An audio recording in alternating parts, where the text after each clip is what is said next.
Hey guys, what's going on? This is Benji from Nerf Herder Customs. I've got some fallen kits that I want to talk about. These are some of my favorite hilts to do as far as weathering, and I'm just a huge fan of the hilt itself having, you know, the bit of story behind it. The games, I really enjoyed the game. I'm really looking forward to the new game coming out. But let's talk about these hilts. So this hilt I got years ago. This is the Corbanth 89sabers V1. Now the V1 is definitely different, obviously. I tend to really like it. There's a lot of inaccuracies with it, but it's still a really good hilt. I very much enjoy it. This one, you had to do a lot to it to make it a little more accurate. So when you got it originally, the pommel there's no damage. It's just a cylinder that comes all the way down. It stops right at the top right here where I made the damage, and just covers this guy. So I took my Dremel to it, drew out where I wanted, cut, took the parts off, bent them, and did my damage. And I just enjoyed doing that, adding the wires, adding the piping, adding the grime and the rust. It's just a lot of fun to get your hands dirty, you know, which is something I enjoy doing. So I did that, did the body, darkened it, you know, painted it, weathered it, all that good fun stuff. Now the inaccuracies obviously are the pommel. This guy just has one of the cubes, greebly cube things on the side, and it's a little smaller, a little more low profile, but it makes it very, very comfortable all around. So this one has two switch solutions. Now these are tactiles, not plungers like the later models have. And then I like to add wires in these greebly areas. So a couple years ago when I was doing the Fallen V2s, I noticed the neck has these cool little plates that you insert in. I saw that there were pilot holes to where you can add some wires, and I've just been a fan of putting, you know, a red and a blue wire in those because I think it's accurate to the game, at least from what I've seen. And so that was something that I wanted to do on this guy because that just didn't even come with anything. So I 3D printed some little greebly things and slapped some wires in there, and it was good enough for me. Also, I added in these little brass, aluminum bars to kind of make that a little bit more accurate. But other than that, I really enjoyed this lightsaber. This is one of my more favorite ones. It was my only installed Fallen in my collection at this moment. They sound fantastic. These are really good when you close off the speaker right, and then the pommel closes that gap, and then you get the sound blasting out of that open area. It just sounds really good. It's a very good sound hill. I've done a bunch of installs on some Fallen V2s and whatnot, but again, this is the only one I own. But I really love that one, and it's fun whenever you get, you know, you deck it out and do the sounds. I'm just a fan of that kind of stuff, you know. System menu. Oh. You know, I'm just a fan.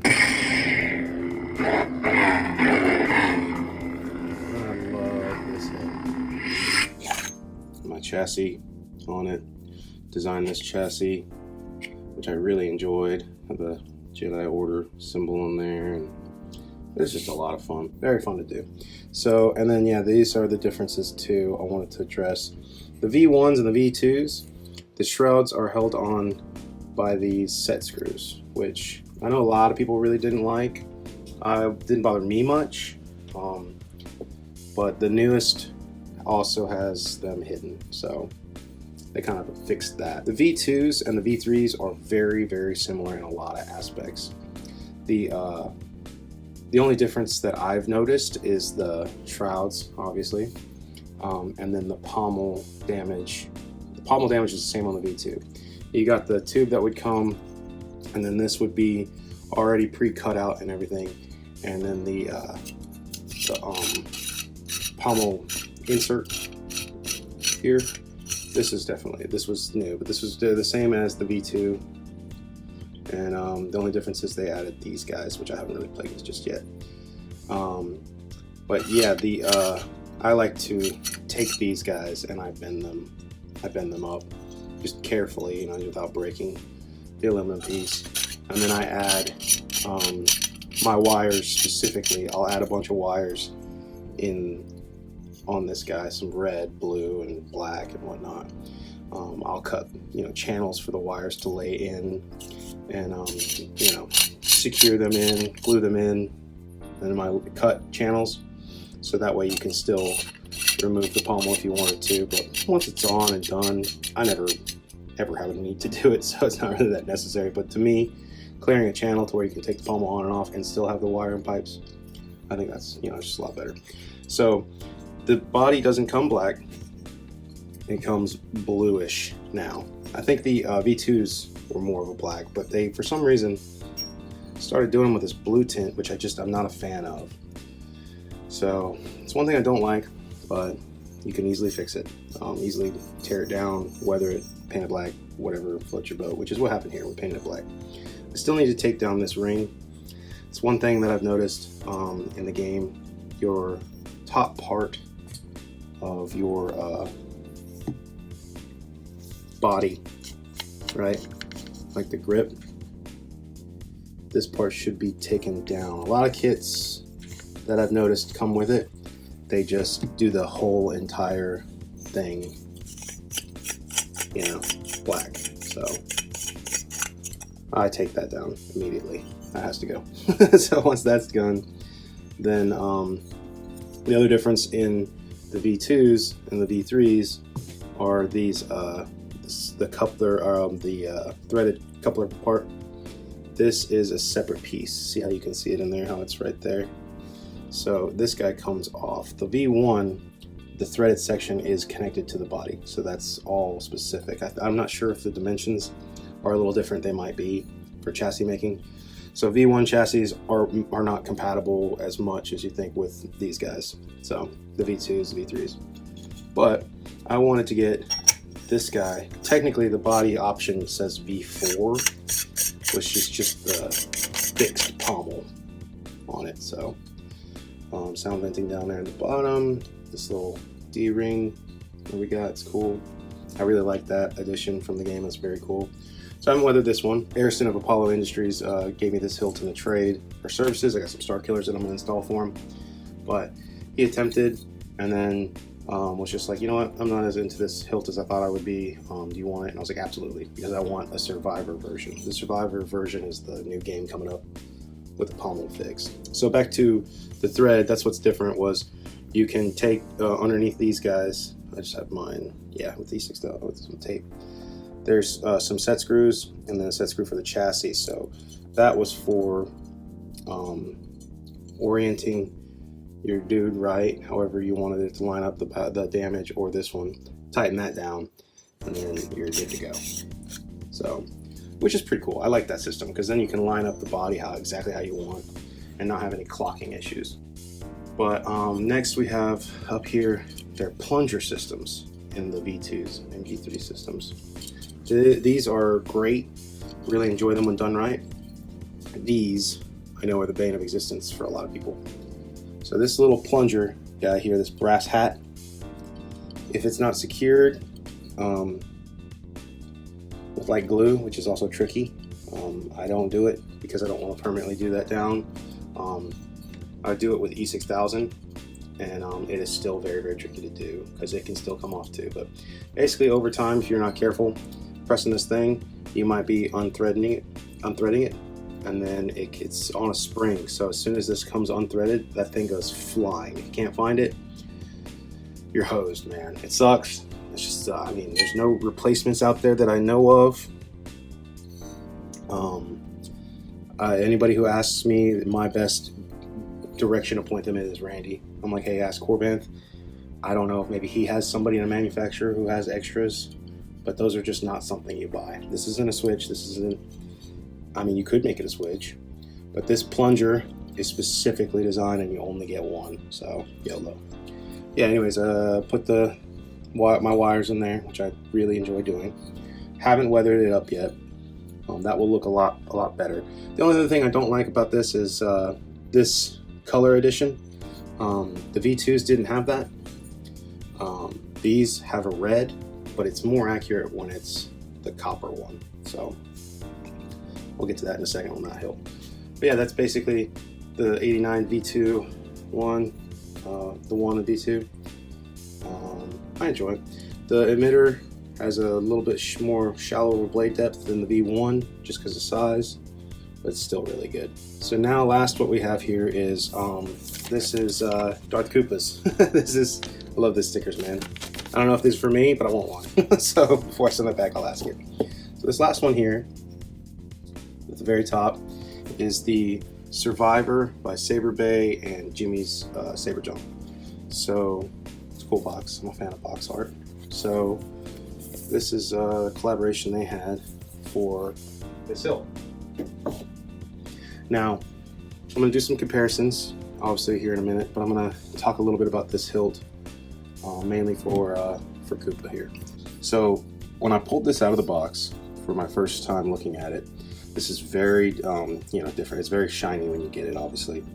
I chemically aged it, weathered it through my process that is pretty standard, everyone does it. But there were some things on it at first I wasn't sure if I liked, and then over time this hilt has grown on me quite a bit. I really like it. There's one aspect I would change on this, and for me it would be the sound venting. So the sound venting on this guy, they hid it. You have a hidden sound venting. There's no vents down here at all. There's actually holes drilled out inside the core on the inside of this guy. So that I would change, because you have, and if you look down in there, you can see there's a ring of holes. There we go. There's a ring of holes all the way around, and that's for your sound venting, and then you have one plunger. So it's not, two is nice, but I'm okay with one button. A lot of people I know hate it.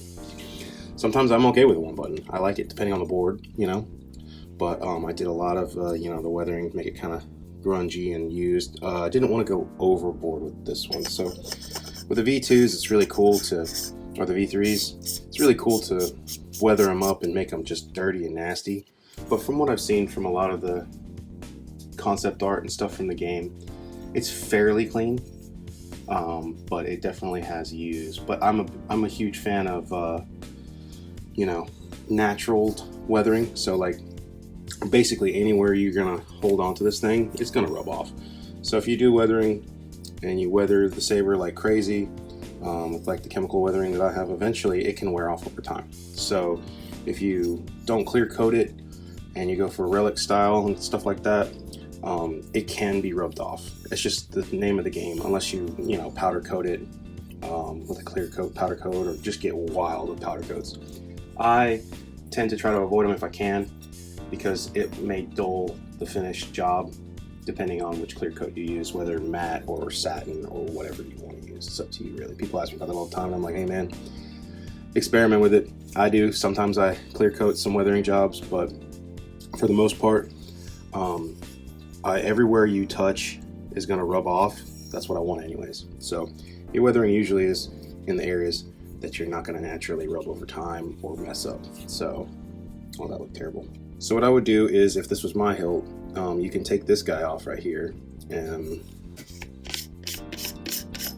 right there, you can unthread this this dude, which actually I think I need to tighten for you, man. This is Koopa's hilt, Darth Koopa, and I would, like I was saying to him, if you wanted to, you can fit a 28 very well in here and do a standard type install. I would just take this guy off, and then just like the Fallen V3, I would vent that guy out for sound.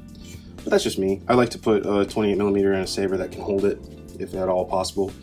I believe the chassis they designed for the hilt is a 22 or so.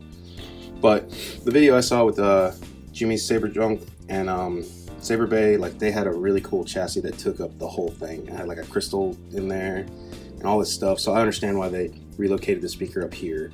I thought that speaker was, or that chassis was really cool when I saw the video. I was like, that's nice. You don't see that too often. So yeah, but you know, sometimes I prefer sound venting out the bottom, but it's really up to you. I haven't heard it, but I believe this would sound just fine as is. Hidden sound venting I'm a fan of. So I E6000 this down, this plunger, once I got it in there, put a little dab on the end of the nut, and then I threaded it down so this guy won't fly off on you when you're playing with it. Sometimes they do. So the neck is the other thing that I wasn't too sure of that I liked, because it can spin and there's a gasket. So I don't want to do it right now, but if I were to twist this, it would unthread right here at the top. And then basically when you go, like right now it's very tight, and I lined it up, and that took a second to line that up, man. I kind of got annoyed with that.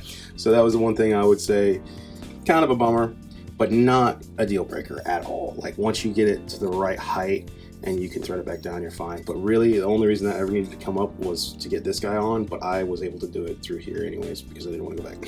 So now this thing, I'm gonna clean up a little bit more for him. He wanted to get this this copper ring to shine a little more, which I will. And he wanted me to darken this guy inside a little more, which I'm happy to do. But the one thing that I was gonna talk about here, so when you get this kit raw, I'm not sure if they're fixing them or what the deal is. This is just what I came across on this specific one. So this little ring right here on threads, it comes off, just weathered that up, and then your shrouds slide off, which I weathered them, so now they're not loose. But yeah, see, this is where they slide into. They slide in there, and they slide in there, and they're held on just by retention. So without weathering these, they were very wobbly. So now that it has weathering on it, they don't wobble as much, and they are a little harder to get on and off, which is kind of what you want anyways. You don't want them to wobble. So once this guy is back on, they're not bad, but you still have a little, I don't know if you can hear that or not, still wobble a little bit, even with this ring tightened back down, which is kind of tedious because you got to get it kind of right on the money, and then you kind of don't really have a way of really getting it. You kind of gotta clock it. But once you get it going, you feel it, you're like, all right, we're good. So again, that's a cool system to lock down the shrouds and have it very detailed machining without having those set screws on the top, which I really enjoy. So what I was saying is, Koopa, when you get it, I haven't, but I would put either E6000 on those tabs and slide them in, set them in, and that'll really eliminate all wobble. E6000, or if you want them permanent, you know, just some CA glue, just 2 drops or whatever, and then that way it's always permanently on there. I really enjoy this hilt. I really like it. The more that I have picked it up, the more I have enjoyed it. It is slightly different in size, so that is the other thing I wanted to do while I had these, was do a comparison, you know. So you got, this will be a little bit easier. So again, I hate this blue. I don't like it, I'm sorry. You get rid of that immediately.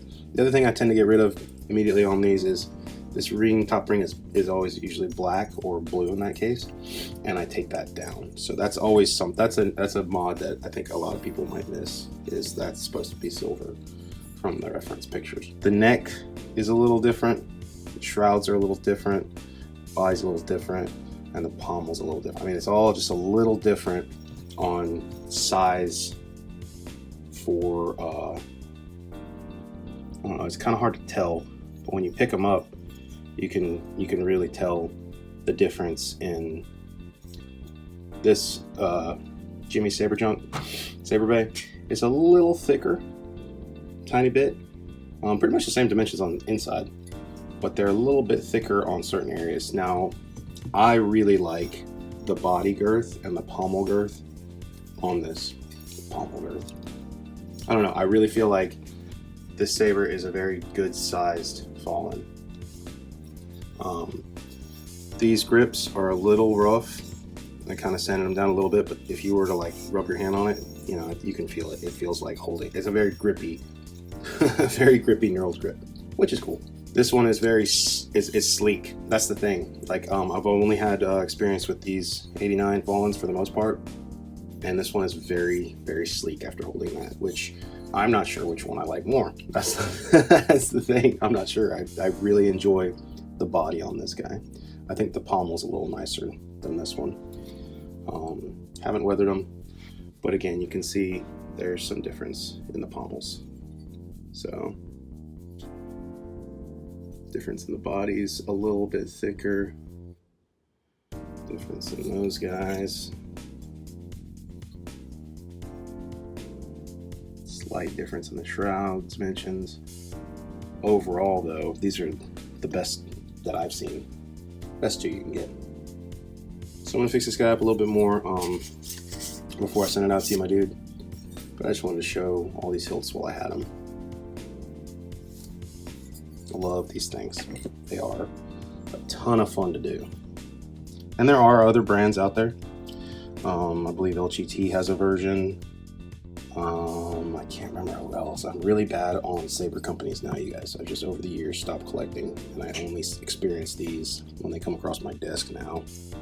But there we go. I hope that was fun. I mean, it's fun talking about it. Again, I like these hilts. I like doing the process. But this is the the rundown. Again, really enjoy these. Really enjoy these from Jimmy Saber Junk and Saberbay. Get yourself a kit if you can. I think it's a really good representation of it. I think it's a really good Fallen. I love it. I want one. There we go, guys. Thank you so much. Until next time, may the force be with you. Stuck up, half-witted, scruffy-looking nerf herder. Scruffy looking.